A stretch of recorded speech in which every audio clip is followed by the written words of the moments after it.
Dear students, आज हम लोग क्लास 11 के बायोलॉजी विषय के अगले टॉपिक के बारे में अध्ययन करेंगे। इससे पहले हम जीव जातियों के नामकरण के बारे में अध्ययन किए। अगली जो टॉपिक होगा वो होगा वर्गीकी के क्रमबद्ध समूह या वर्गीकी संवर्ग कहते हैं, या इसी को हम कहते हैं वर्गीकी पदानुक्रम। वर्गीकी पदानुक्रम कहते हैं, हायरार्ची ऑफ टैक्सोनॉमिकल कैटेगरीज, इसके बारे में अध्ययन करेंगे। चलिए देखिए, जीवधारियों के वर्गीकरण करने का प्रयास अरस्तु के समय से ही होते आ रहा है। ठीक है, जीवधारियों का वर्गीकरण करने का प्रयास जो देखेंगे अरस्तु के समय से ही आ रहा है। अरस्तु के समय में, ठीक है, जीवधारियों को, जिनमें पादप को वर्गीकरण करने के लिए, ठीक है, यानी कहने का मतलब है प्राचीन काल में जीवधारियों को बांटने के लिए अरस्तु के समय कोई नियम नहीं था। ठीक है, जैसा वैज्ञानिक चाहते थे उस प्रकार उनका वर्गीकरण कर देते थे, उनके निवास स्थान के आधार पे, उनकी संरचना को देखकर इस आधार पर कर देते थे। जैसे अरस्तु के समय पादपों का वर्गीकरण जो है मुख्य रूप से 3 भागों में किए। ठीक है, कौन कौन से? झाड़ी, इसके अलावा जिसको श्रब कहते हैं, हर्ब कहते हैं, श्रब कहते हैं और ट्री कहते हैं। ठीक है, साग, झाड़ी और वृक्ष 3 भागों में किए। जो पौधे बहुत छोटे थे, लगभग 1 मीटर से नीचे की लंबाई में थे और बहुत नर्म तना वाले थे, स्टेम वाले, उनको वो शाक कहें। ठीक है, हर्ब कहें। और जिनकी लंबाई 1 मीटर से अधिक थी और 2 मीटर के कम थी, उनको श्रब कहें, झाड़ियाँ कहें। और जिन पौधों की लंबाई, ठीक है, 3 मीटर या 3 मीटर से अधिक थी, उनको ट्री कहें, वृक्ष कहें। इस प्रकार वर्गीकरण किया गया था। उस समय का वर्गीकरण जो था अप्राकृतिक था। ठीक है, नेचुरल नहीं था, अप्राकृतिक था। ठीक है, जंतुओं का वर्गीकरण उस समय कैसे किया गया था? उस समय अरस्तु के समय जंतुओं का वर्गीकरण उनके निवास स्थान के आधार पर किया गया। जैसे जो जल में रहता था उसे जलचर, जो स्थल पर रहता था उसे स्थलचर। ठीक है, और जो नभ, वायु में रहता था, नभचर। ठीक है, इस प्रकार इनका वर्गीकरण किया गया था। खैर, उस समय अभी बायोलॉजी उतना विकास नहीं किया था। ठीक है, इसलिए वर्गीकरण करने के लिए कोई विशेष प्रकार की पद्धति नहीं अपनाई गई थी। लेकिन वर्तमान में जो जो विज्ञान, बायोलॉजी जो है, जीव विज्ञान जैसे जैसे विकास करते गया, वैसे वैसे वर्गीकरण की पद्धतियों में भी परिवर्तन होते गया। उसी कालक्रम में कैरोलस लीनियस भी आए। बहुत से वैज्ञानिकों ने जीवधारियों का वर्गीकरण करने के लिए अलग अलग सिस्टम, अलग अलग पद्धतियाँ अपनाई हैं। ठीक है, उन्हीं पद्धतियों में जो कल बताए थे आप लोग को, द्विपद नाम पद्धति के द्वारा वर्गीकरण किया गया, कैसे उनका नामकरण किया गया जीवधारियों का। हाँ, तो बता रहे थे कैरोलस लीनियस, कैरोलस लीनियस भी आए। तो उन्होंने जीवधारियों के वर्गीकरण करने के लिए, देखेंगे, उन्होंने जिन जंतु जातियों का लक्षण जो है एक समान मिलते जुलते देखा, उन्हें एक श्रेणी में रखा। ठीक है, उन्हें किस में रखा? एक श्रेणी में रखा, एक जेनरा में रखा, एक जेनरा में रखा, एक श्रेणी में रखा। श्रेणी कहें या जेनरा कहें, जिन जंतुओं का लक्षण एक दूसरे से मिलते थे, कैरोलस लीनियस ने उन्हें एक एक श्रेणी बनाकर रखा।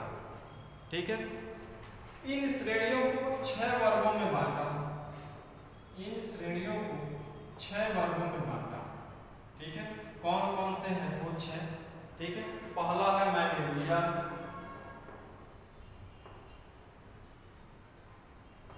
मैमेलिया जिसको स्तनधारी कहते हैं। दूसरा है एविज। ठीक है, तीसरा जो है रेप्टाइल्स, सॉरी हाँ, तीसरा जो है देखेंगे, तीसरा जो है एम्फीबिया।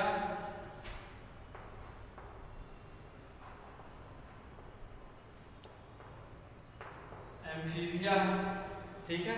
और चौथा जो है वो पीसेस, ठीक है, या पाइसेस कहते हैं या पीसेस, कई जगह फीसेस भी लिखा हुआ, ठीक है। और चौथा, पांचवा जो है, पांचवा इसे इंसेक्टा, और छठा जो है वर्मीज। ये 6 वर्गों में बांटा, ठीक है। कौन कौन से? Mammalia, aves, amphibia, Pisces, insecta और वर्मीज, ठीक है।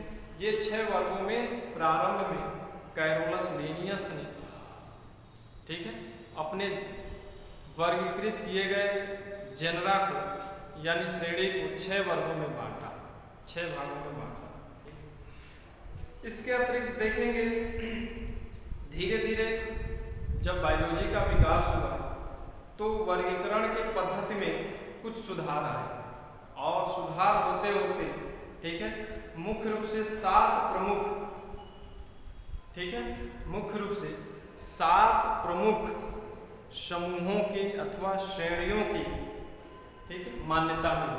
वर्गीकरण करने के लिए जीवधारियों की 7 श्रेणियां अथवा समूहों की मुख्य रूप से मान्यता मिली।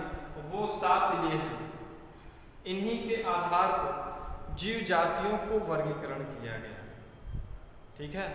इन्हीं के आधार पर कौन कौन है? जात, स्पीशीज, वंश, जीनस कहते हैं, कुल, फैमिली कहते हैं, गण, ऑर्डर कहते हैं, वर्ग, क्लास कहते हैं, संघ, फाइलम कहते हैं, जगत, किंगडम कहते हैं। यही 7 हैं, 1 2 3 4 5 6 7। इन्हीं 7 समूहों का, इन्हीं 7 ग्रुपों का मुख्य रूप से मान्यता मिली, जिनके आधार पर जीवधारियों का वर्गीकरण, क्लासिफिकेशन किया जाता है, ठीक है। और इन समूहों को क्रम के अनुसार व्यवस्थित किया जाता है। अब ऐसा नहीं है कि जगत को इधर लिख दें, बीच में लिख दें, जहां चाहे वहां लिख दें, इसी तरह लिखा जाता है। लिखने का यही सिस्टम है। क्रमबद्ध रूप से इन श्रेणियों अथवा समूहों को व्यवस्थित किया जाता है, ठीक है। इन्हीं श्रेणियों को जो क्रमबद्ध रूप से व्यवस्थित किया गया है, इनमें देखेंगे जिन जंतुओं का लक्षण बिल्कुल एक दूसरे के समान मिलता था उसे एक जाति में रखा गया, जातियों के समूह को वंश में रखा गया, वंश के समूह को कुल में रखा गया, कुल के समूह को गण में रखा गया, गण के समूह को वर्ग में रखा गया, वर्ग के समूह को संघ में रखा गया, संघ के समूह को जगत में रखा गया, ठीक है। तो इस प्रकार 7 समूह हैं जो वर्गीकरण करने में ये सहायक होते हैं, ठीक है। इन्हीं का हम लोग उपयोग करते हैं, ठीक है। और किसी भी श्रेणी के जीव समूह को हम वर्गक कहते हैं। किसी भी श्रेणी के जीव समूह को हम क्या कहते हैं? वर्गक के नाम से जानते हैं, टैक्सान के नाम से जाना जाता है। किसी भी वर्ग समूह के जीव को ही, ठीक है, हम टैक्सान के नाम से जानते हैं, ठीक है। क्या? टैक्सान के नाम से हम जानते हैं। और जब ये टैक्सान, ठीक है, जब ये टैक्सान, इसको टैक्सान रूप से भी प्रदर्शित किया जाता है, इसको समूह, जब ये टैक्सान एक निश्चित क्रम में क्रमबद्ध रूप से व्यवस्थित किया जाता है जीवों को वर्गीकरण करने के लिए, तो इसी क्रिया को हम क्या कहते हैं? वर्गीकी के पदानुक्रम कहते हैं। क्या कहते हैं? वर्गीकी के पदानुक्रम या हायरार्ची ऑफ टैक्सोनॉमी कहते हैं, ठीक है।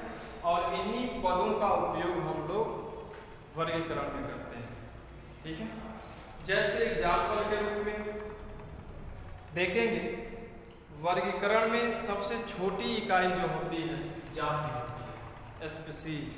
वर्गीकरण की सबसे छोटी इकाई जाति होती है, और जाति शब्द जॉन रे नामक वैज्ञानिक ने दिया था, याद रखिएगा। जॉन रे ने इस शब्द को दिया था जाति को, स्पीशीज को, ठीक है। जाति कहते किसे हैं, थोड़ा इसको भी जान लिया जाए। तो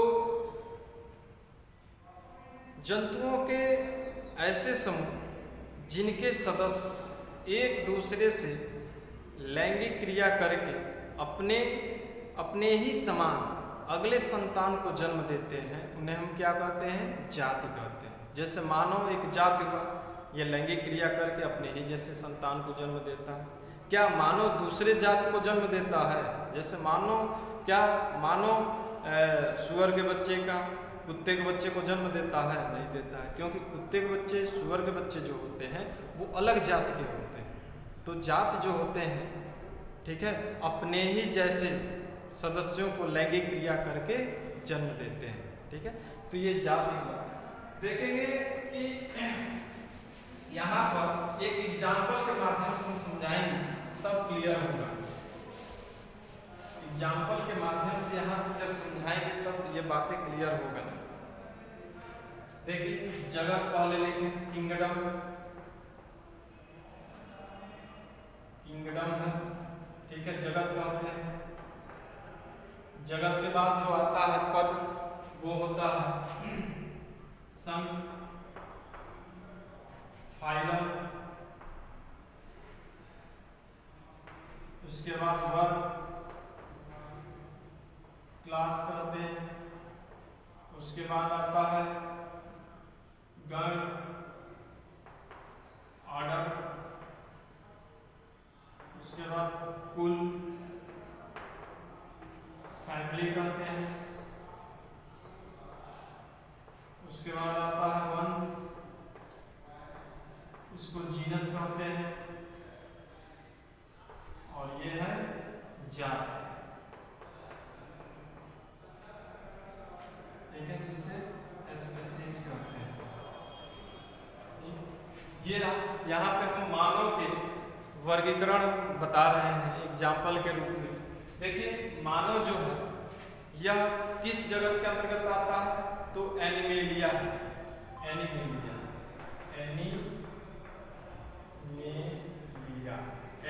जगत के अंतर्गत आता है। संघ किसके अंतर्गत? तो कार्डेटा के अंतर्गत आता है। मानव भाई एक प्रकार का जंतु ही है, इसलिए जगत के अंतर्गत एनिमेलिया के अंतर्गत आता है। ठीक है, संघ जो है कार्डेटा, ठीक है, कार्डेटा के अंतर्गत आता है। इसमें कशेरुकियां पाई जाती है, ये रीढ़ की जो हड्डी होती है, रीढ़ की हड्डी, ठीक है, ये पाई जाती है, इसीलिए कार्डेटा के अंतर्गत। वर्ग जो होता है मैमेलिया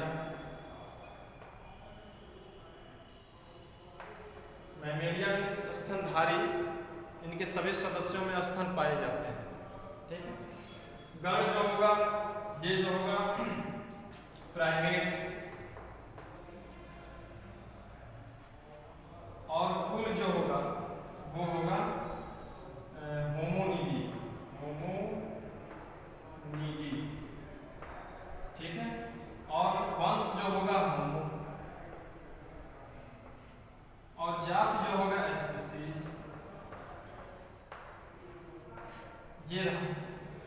ये मानव के वर्गीकरण है, क्लासिफिकेशन है। तो देखिए इनमें इन्हीं पदों का उपयोग किया गया है। इसी प्रकार अन्य जंतुओं का जब वर्गीकरण किया जाता है तो इन्हीं पदों को, ठीक है, उपयोग किया जाता है। जब यही पद एक क्रमबद्ध रूप से इसको निश्चित क्रम में व्यवस्थित किया जाता है, तो व्यवस्थित करने की क्रिया को हम क्या कहते हैं? हायरार्ची ऑफ टैक्सोनॉमी, या इसको हम कहेंगे वर्गीकी संवर्ग कहेंगे, या इसे हम कहेंगे वर्गीकी के पदानुक्रम, ठीक है। और इन्हीं पदों का हम लोग वर्गीकरण में उपयोग करते हैं। तो आज के लिए बस इतना ही, ठीक है। कल हम लोग अगले टॉपिक के बारे में अध्ययन करेंगे।